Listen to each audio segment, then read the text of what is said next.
नमस्कार, आर्य न्यूज देख रहे हैं आप। मैं हूं आपके साथ पल्लवी सिंह। राजस्थान बुलेटिन की शुरुआत करते हैं।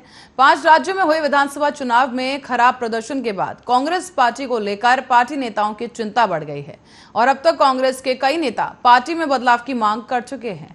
इसी कड़ी में राजस्थान के जयपुर लिटरेचर फेस्टिवल में पहुंचे कांग्रेस नेता शशि थरूर ने एक बड़ा बयान दिया है। उन्होंने कहा कि 2 साल पहले हमारे कुछ साथी पार्टी को सक्रिय करने के लिए आगे आए थे, लेकिन किसी भी स्तर पर कोई खास बदलाव नहीं देखने को मिला। शशि थरूर ने यह भी कहा कि कांग्रेस के कुछ नेताओं के द्वारा पार्टी हाईकमान को भेजी गई चिट्ठी का जिक्र करते हुए ये कहा गया कि कोई भी जी हजूरी नहीं करता है। हर कोई चाहता है कि पार्टी अच्छी हो जाए और ज्यादा एक्टिव हो जाए, इसीलिए वो सभी लिखकर ये बताना चाहते थे कि पार्टी को रिवाइव करने का कोई उपाय निकाला जाए। उन्होंने ये कहा है कि चिट्ठी लिखे 2 साल हो चुके हैं, लेकिन अब तक कोई ज्यादा बदलाव नहीं हो पाया है। इस मौके पर शशि थरूर ने यूपी के चुनाव परिणामों पर भी बात की और कहा कि हमें उम्मीद नहीं थी कि बीजेपी को इतनी बड़ी जीत मिलेगी। उन्होंने कहा कि समाजवादी पार्टी का वोट बहुत बढ़ गया है और इससे एक अच्छा विपक्ष तैयार होगा। साथ ही शशि थरूर ने प्रधानमंत्री नरेंद्र मोदी को लेकर किए गए एक सवाल पर जवाब देते हुए कहा कि वो जबरदस्त और डायनामिक व्यक्ति हैं। उन्होंने बहुत कुछ ऐसा किया है, लेकिन उनकी कार्यशैली अपने देश को जाति, धर्म, संप्रदाय के नाम पर लोगों को बांटने का काम करती है, जो कि समाज के लिए जहर है। उन्होंने कहा कि देश की जनता ने हमेशा हैरान किया है और एक दिन वो बीजेपी को भी हैरान करेगी। फिलहाल उन्होंने बीजेपी को वोट दिया है जो जनता चाहती थी।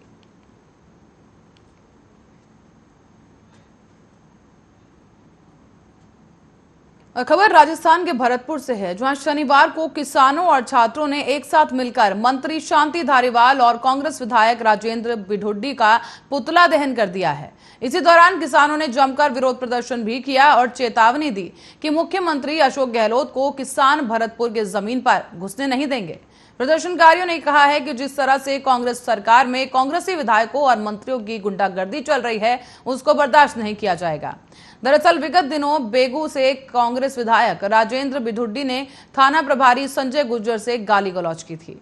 थाना प्रभारी संजय गुर्जर भरतपुर जिले की नगर तहसील के निवासी हैं और किसानों का यह कहना है कि कांग्रेस विधायक ने न केवल पुलिस की वर्दी का अपमान किया, बल्कि भरतपुर जिले के सपूत का अपमान किया है, जिसे बर्दाश्त बिल्कुल नहीं किया जाएगा।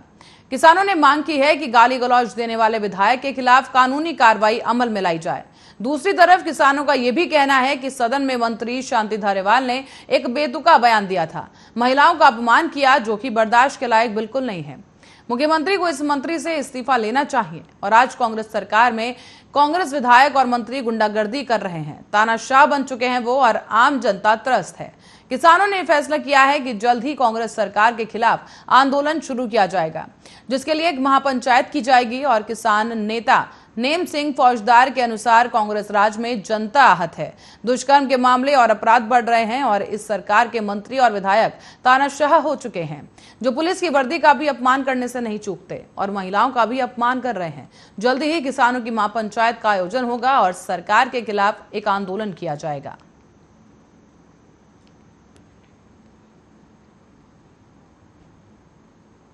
और राजस्थान सरकार ने ग्रामीण क्षेत्र के लोगों के लिए जो पशुपालन और कृषि पर अपनी आजीविका चला रहे हैं, उनके लिए खजाना खोल दिया है। आपको बता दें कि मुख्यमंत्री अशोक गहलोत ने कहा है कि प्रदेश की अधिकांश आबादी गांव में रहती है और ग्रामीण क्षेत्र के लोगों की आजीविका कृषि और पशुपालन पर निर्भर करती है। सीएम ने यह भी कहा कि पशुपालकों को लाभान्वित करने के लिए सरकार ने दूध पर मिलने वाले अनुदान को 2 रुपए से बढ़ाकर 5 रुपए प्रति लीटर करने में बजट की घोषणा कर दी है। इसी घोषणा के बाद अब दूध उत्पादक किसानों को इसके तहत एक बड़ी राहत मिलेगी। मुख्यमंत्री अशोक गहलोत सीएम आवास पर बजट घोषणाओं के लिए आभार व्यक्त करने पहुंचे, जहां उन्होंने जयपुर डेयरी से जुड़े दूध उत्पादकों को संबोधित किया। इसी दौरान उन्होंने कहा कि सरकार ने हमेशा ही पशुपालकों के हित को प्राथमिकता दी है और अपने पिछले कार्यकाल में भी दूध उत्पादकों के लिए अनुदान और पशुओं के लिए निःशुल्क दवा योजना शुरू की गई थी, लेकिन दुर्भाग्य से पूर्व की सरकार ने अनुदान बंद कर दिया। वर्तमान सरकार बनते ही हम इसे पुनः लागू करेंगे। और इसी के साथ ही पशु चारे के दामों में भी बढ़ोतरी हुई और कोरोना महामारी के चलते परिस्थितियों से प्रभावित देश को और प्रदेश के लाखों दूध उत्पादकों को राहत देने के लिए इस अनुदान को बढ़ाकर अब 5 रुपए प्रति लीटर किया गया है। आपको बता दें कि बजट घोषणाओं के लिए आभार व्यक्त करने आए महावा और विधानसभा क्षेत्र के लोगों को संबोधित करते हुए मुख्यमंत्री ने कहा है कि राज्य बजट में ईआरसीपी परियोजनाओं को प्रारंभ करने के लिए घोषणा की गई है। इसी से दौसा सहित पूर्वी राजस्थान के 13 जिलों की पेयजल समस्या का भी समाधान हो सकेगा। महवा विधायक ओम प्रकाश हुडला ने कहा है कि गहलोत ने महवा विधानसभा क्षेत्र के विकास का हमेशा ध्यान रखा। इस बार भी बजट में एडीजे कोर्ट, कन्या महाविद्यालय, कृषि महाविद्यालय, मंडावर में नगरपालिका जैसी तमाम घोषणाएं की गई हैं। इस दौरान ही सुमेरपुर और चिड़वा विधानसभा क्षेत्र के लोगों समेत विभिन्न संस्थाओं और संगठनों के प्रतिनिधि मंडलों ने भी बजट घोषणाओं पर मुख्यमंत्री का आभार व्यक्त किया।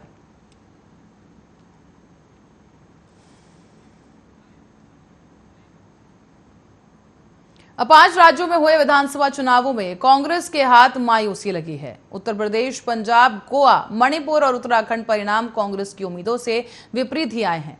इसी बीच राजस्थान के मुख्यमंत्री अशोक गहलोत ने भारतीय जनता पार्टी पर तीखा प्रहार किया और कहा कि चुनाव में हार जीत होती रहती है। एक समय बीजेपी ने 542 में से केवल 2 सीटें जीती थी। लोग गुमराह हो रहे थे क्योंकि ये धर्म की राजनीति करती है। आज नहीं तो कल ये बात देशवासियों को जरूर समझ आएगी। इंदिरा गांधी ने अपनी जान दे दी लेकिन खालिस्तान नहीं बनने दिया। सीएम अशोक गहलोत ने यह भी कहा कि हमारा रास्ता तो एकता, अखंडता का है और एक रास्ता इनका है जो धर्म और ध्रुवीकरण का है। पीएम और केजरीवाल एक जैसे बोलते हैं। ये आग लगाना काफी आसान काम करते हैं लेकिन उसे बुझाना काफी मुश्किल होता है। राहुल गांधी को अध्यक्ष बनना चाहिए, पार्टी एकजुट रहेगी। हाल ही में सीएम अशोक गहलोत ने यह भी कहा था कि बीजेपी हिंदुत्व और ध्रुवीकरण के नाम पर चतुराई से चुनाव जीत गई। तो वहीं पूरे देश में हालात गंभीर हैं और यूपी में कोरोना का प्रबंध कैसे हुआ ये सबको मालूम है। सीएम अशोक गहलोत ने यह कह दिया है कि कांग्रेस पार्टी 5 राज्यों में विधानसभा चुनावों के जनादेश को स्वीकार करती है। सीएम ने यह भी ट्वीट किया था कि 5 राज्यों के विधानसभा चुनाव में हमें बेहतर नतीजे की उम्मीद थी। कांग्रेस नेताओं और कार्यकर्ताओं ने चुनावों में बहुत मेहनत की थी लेकिन हम परिणाम को विनम्रता से स्वीकार करते हैं। साथ ही सभी विजयी उम्मीदवारों को शुभकामनाएं देते हैं। आशा है कि वो जनता से किए वादों को पूरा करेंगे।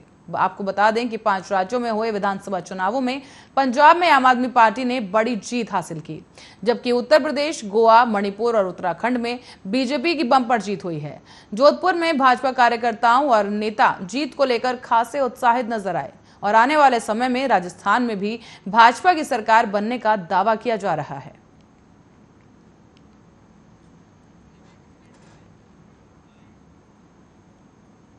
खबर जयपुर से है, जहां जयपुर के जिले में ब्यूटी पार्लर के काम सिखाने के नाम पर रुपए ऐंठने का और मारपीट का मामला सामने आया।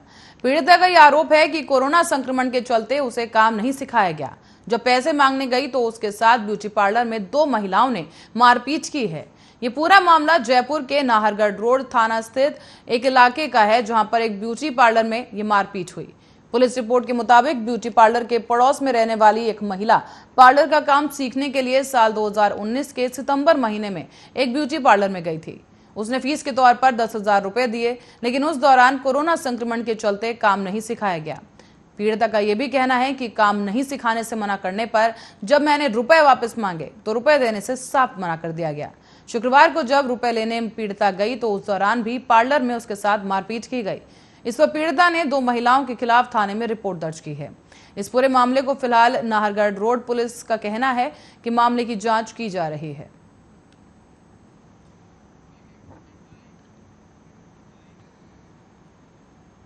मार्च का महीना अभी आधा भी नहीं गुजरा है और सूरज ने तेवर दिखाना शुरू कर दिया है। बाड़मेर में पारा 40 डिग्री सेल्सियस के पार पहुंच गया तो वहीं जालौर, जैसलमेर में पारा 39 डिग्री सेल्सियस के ऊपर रिकॉर्ड किया गया है। मौसम विभाग की माने तो होली से पहले पश्चिमी राजस्थान के 4 जिलों में लू के थपेड़े झेलने पड़ सकते हैं। इस दौरान जयपुर में मौसम विभाग ने 16 से 17 मार्च को जैसलमेर, बीकानेर, जोधपुर, बाड़मेर जिले में हीट वेव चलने की आशंका जताई है। साथ ही उन्होंने इन जिलों के लिए येलो अलर्ट भी जारी कर दिया है। अमूमन होली के बाद जो गर्मी के तेवर देखने को मिलते हैं वो इस बार होली से पहले ही देखने को मिल रहे हैं।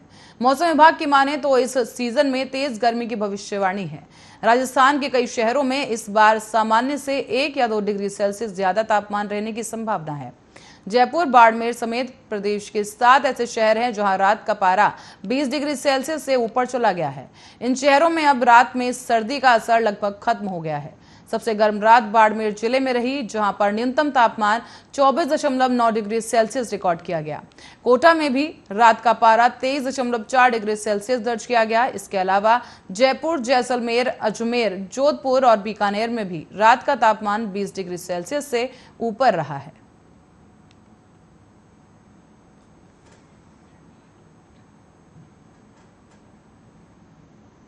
अब बाबा खाटू श्याम जी सज धज कर रथ पर सवार होकर नगर भ्रमण पर निकले हैं। बाबा श्याम के इस नीले घोड़े वाले रथ को खींचने और उनकी एक झलक पाने के लिए श्रद्धालुओं में होड़ मच गई है। आपको बता दें कि बाबा श्याम जिस रथ पर नगर भ्रमण पर निकले उसे भी फूलों से सजाया गया है। ये रथ यात्रा मंदिर से निकली और इसके बाद नगर में घूमी है।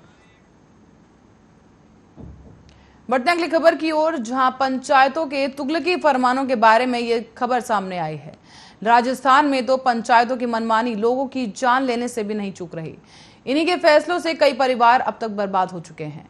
पंच पटेलों के कारनामे ऐसे ऐसे हैं कि रोंगटे खड़े हो जाएं। पिछले दिनों भी बूंदी में एक लड़की ने देह व्यापार छोड़कर अपने ही समाज के लड़के से शादी रचाई, तो पंच पटेलों ने अड़ंगा लगा दिया। परेशान लड़की आखिरकार कलेक्टर के पास पहुंची और 2 दिन पहले प्रशासन ने पंचों पर नकेल कसी और उसकी शादी करवा दी है।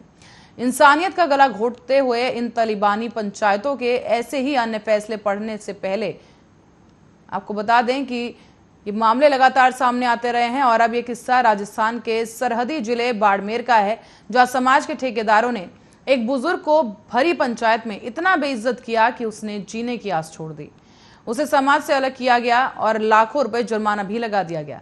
इस फरमान से वो इतना आहत हुआ कि 19 जनवरी को उसने टांके यानी कि पानी के टैंक में कूदकर अपनी जान दे दी है। इस घटना के करीब 27 दिन बाद 16 फरवरी को पाली जिले में बेटी का हक मांगने गए एक बुजुर्ग को पंच पटेलों ने इतना अपमानित किया कि उन्होंने जहर खा लिया। एक महिला को भी उसकी मां, भाई और पति के सामने ही निर्वस्त्र कर पूरे गांव में घुमाया गया। 4 दिन तक गांव के बीच न्यूड कर पेड़ से बांधकर भी उसे रखा गया। पंच पटेलों का असर इतना है कि शराब के अवैध कारोबार पर नकेल कसने की बात कहने वाले महुआ विधायक ओम प्रकाश हुड्डा तक को समाज की पंचायत ने जवाब देने के लिए तलब कर दिया था।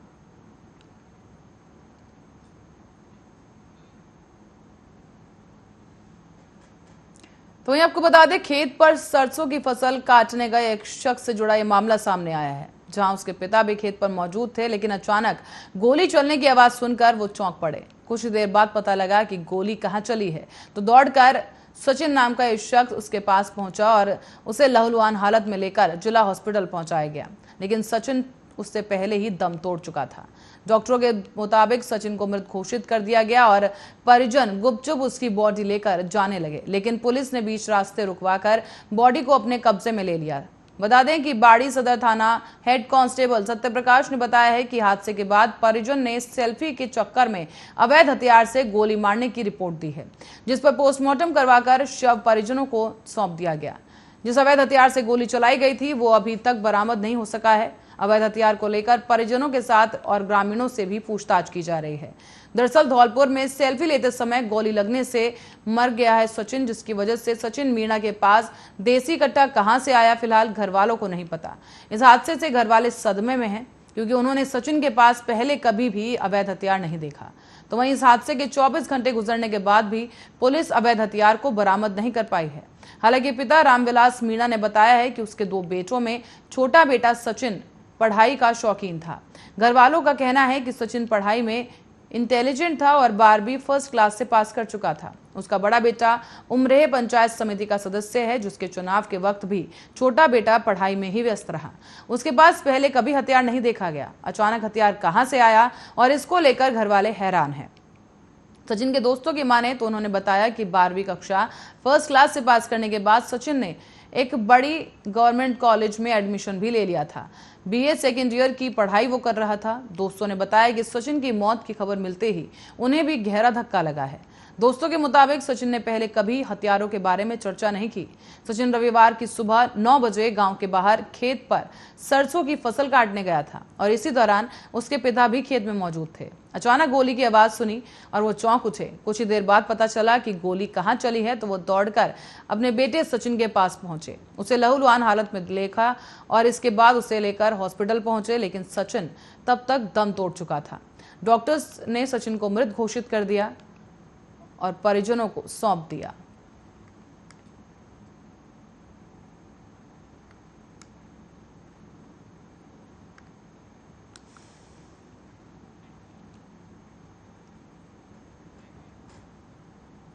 अब बात करें उत्तर प्रदेश की, तो एक बार फिर से प्रधानमंत्री नरेंद्र मोदी और योगी आदित्यनाथ का जादू चल गया है। M-5 फॉर्मूला उत्तर प्रदेश में कारगर साबित हुआ, पर भाजपा और योगी आदित्यनाथ की इस बड़ी जीत के पीछे राष्ट्रीय स्वयंसेवक संघ की अहम भूमिका बेहद सराहनीय है। RSS ने न केवल पूरे प्रदेश में प्रचार किया, कई विशेष कार्यक्रम चलाए, बल्कि मुस्लिम आबादी वाले क्षेत्रों में हिंदू वोट को संगठित करने का भी काम किया है। बीजेपी की इस शानदार जीत का शानदार सफर देखिए इस रिपोर्ट में।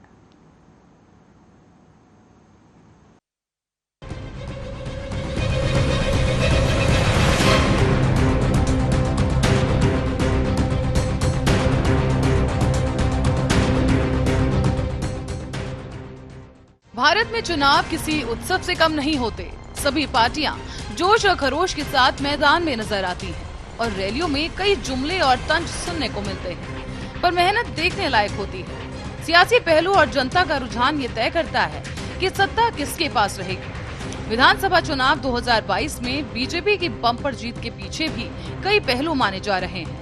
आपको बता दें कि राष्ट्रीय स्वयंसेवक संघ ने जनवरी से ही सभी संगठनों को चुनाव की जिम्मेदारी सौंप दी थी। पदाधिकारियों को ये साफ हिदायत दी गई थी कि सभी आपसी मनमुटाव छोड़कर मैदान में उतर जाएं और योगी सरकार के कामों को जनता तक पहुंचाने के लिए कई प्लान्स तैयार किए गए। उत्तर प्रदेश कई मुद्दों को ध्यान में रखकर वोट करने की अपील भी की गई। RSS के वरिष्ठ पदाधिकारियों का कहना है कि प्रचार के दौरान किसी पार्टी या उम्मीदवार का नाम नहीं लिया गया, बल्कि राष्ट्र का नाम लिया गया और लोगों से ये कहा गया कि इस बार वोट राष्ट्र के नाम पर दें और मतदाता खुद ही समझ जाते थे। जबकि दूसरे जागरूक मतदाता मंच कार्यक्रम के तहत हम लोगों के घर जाकर उन्हें वोट की अपील करते थे। राष्ट्रीय स्वयंसेवक संघ ने चुनाव के दौरान काशी से लेकर अवध तक और बुंदेलखंड से लेकर मथुरा तक लोक जागरण मंच प्रोग्राम और जागरूकता मतदाता मंच जैसे कई कार्यक्रम जोर और शोर से चलाए। साथ ही लोक जागरण मंच कार्यक्रम के जरिए स्वयंसेवक ने 25 अहम मुद्दों को भी कवर किया था। इसके लिए संघ ने एक विशेष पर्चा भी छपवाया, जिसे लेकर कार्यकर्ता आम लोगों के घर तक पहुंचे थे। इनमें राम मंदिर का संघर्ष और उसके निर्माण और महिलाओं को सुरक्षा प्रदान करने वालों को वोट देने की बात कही गई थी। इसके अलावा अपराधियों को जेल में डालने और धर्मांतरण के खिलाफ कड़ी कार्रवाई करने वाले दल को वोट देने जैसी अपीलें भी की गयी। पर्चे में काशी विश्वनाथ धाम परिसर का निर्माण और राष्ट्रीयता और ऐतिहासिक महापुरुषों का सम्मान बढ़ाने वाले को वोट देने जैसे मुद्दे रखे गए।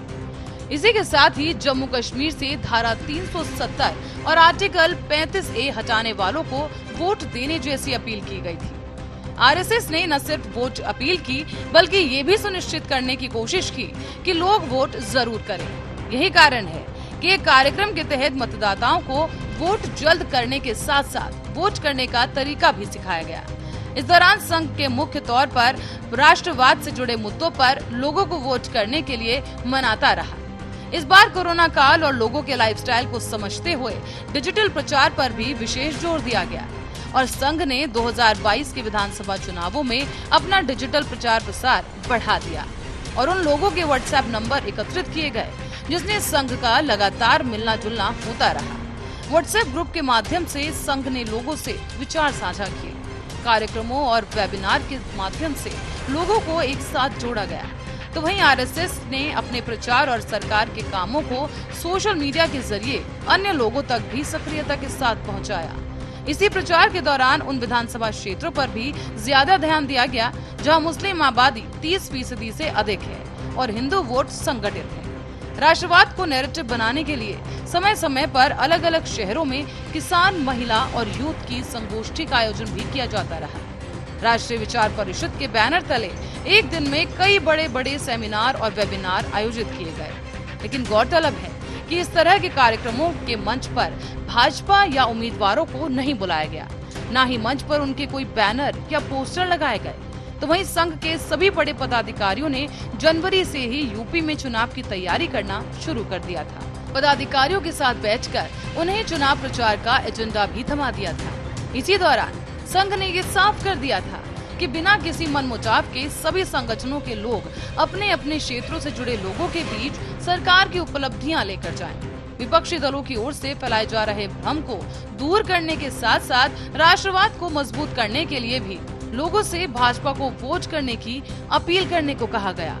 तो वहीं आपकी जानकारी के लिए ये भी बता दें कि आरएसएस ने अखिल भारतीय विद्यार्थी परिषद, विश्व हिंदू परिषद, हिंदू जागरण मंच, सेवा भारती, विद्या भारती, वनवासी कल्याण, शैक्षणिक महासंघ, संस्कार भारती, भारतीय किसान संघ, स्वदेशी जागरण मंच, दुर्गा वाहिनी, राष्ट्र सेविका समिति को फरवरी के बाद से ही बूथ स्तर तक सक्रिय कर दिया गया था। साथ ही दलित वर्ग को साधने के लिए समन्वयक बनाया गया था जो दलित बस्तियों में जा रहे थे। तो वहीं एबीवीपी की ओर से भी युवाओं के बीच अभियान चलाया गया। आपको बता दें कि आरएसएस 2024 और 25 में शताब्दी वर्ष मनाने जा रहा है और शताब्दी वर्ष में संघ ने उत्तर प्रदेश में ग्राम पंचायत तक संघ की शाखाओं का विस्तार करने समेत कई अन्य योजना बनाई है। देश में हिंदुओं की आस्था के प्रतीक अयोध्या, काशी, मथुरा समेत कई अन्य स्थानों से शताब्दी वर्ष का संदेश पूरी दुनिया में देने की योजना तैयार की है। जानकारों का मानना है कि 2022 का परिणाम 2024 के लोकसभा चुनाव की भी दिशा तय करेगा।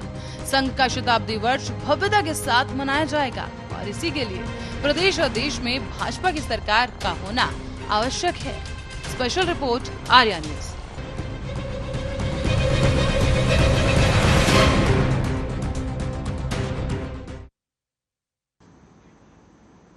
और इसी रिपोर्ट के साथ ही फिलहाल के लिए बुलेटिन में इतना ही। देश और दुनिया की तमाम खबरों के लिए देखते रहिए